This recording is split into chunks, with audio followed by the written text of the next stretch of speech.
ሳልሰይቲ መልእኽቲ ዮሐንስ ካብቲ ሽማግሌ ናፍቶ ፍቁር ኣነ ብሓቂ ዘፍቅሮ ጋይዮስ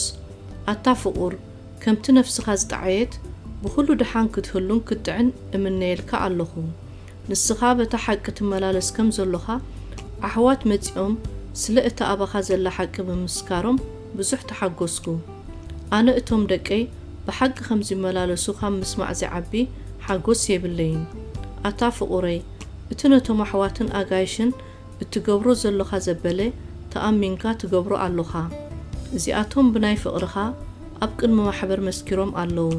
ንኣምላኽ ከም ዝበቅዕ ጌርካ ንመገዶም እንተኣፋነኻዮም ድማ ሰናይ ትገብር ኣለኻ ንሳቶም ካብቶም ኣሕዛብ ሓንቲ እኳ ከይወስዱ ምእንቲ እቲ ስም እቲ እዮም ዝወፁ እምበኣርስ ከነታ ሓቂ መዓይታ ምእንቲ ክንከውን ንሕና ነዞም ከምዚኣቶም ዝበሉ ክንቅበሎም ይግባአና እዩ ኣነ ናብታ ማሕበር ሓደ ነገር ጽሒፈ ኣለኹ እቲ ኣውራኦም ክኸውን ዝደሊ ዲዮትሬፈስ ግና ኣይቅበለናን እዩ ስለዚ እንተ መጻእኩ ኣነ ነቲ ንሱ ብእኩይ ዘረባ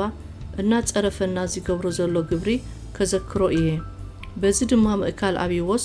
ባዕሉ ነቶም ኣሕዋት ኣይቅበሎምን ነቶም ክቕበልዎም ዝደልዩ ኸኣ ይኽልክሎም ካብ ማሕበር እውን የውፅኦም ኣሎ ኣታ ፍቁረይ ነቲ ሰናይ ደኣ እምበር ነቲ እኩይሲ ኣይትቃጸጾ እቲ ሰናይ ዝገብር ካብ ኣምላኽ እዩ እቲ እኩይ ዝገብር ንኣምላኽ ኣይረኣዮን ንድሜጥሮስ ኩላቶም ይምስክሩሉ ኣለዉ እታ ሓቂ ባዕላ ትምስክረሉ ኣላ ንሕና እውን ንምስክረሉ ኣሎና ምስክርና ሓቂ ምዃና ድማ ንስኻ ትፈልጥ ኢኻ ቀልጢፈ ክርእየካ ተስፋ እገብር ኣለኹ ሽዑ ኣፍ ንኣፍ ክንዘራረብ ኢና እምበር ብዙሕ ዝጽሕፈልካ ነይሩኒ ግናኸ ብቐለምን ብርዕን ክጽሕፈልካ ኣይፈተኹን ሰላም ምሳኻ ይኹን እቶም ፍቁራትና ሰላም ይብሉኻ ኣለዉ ነቶም ፍቁራትና በብስሞም ሰላም በሎም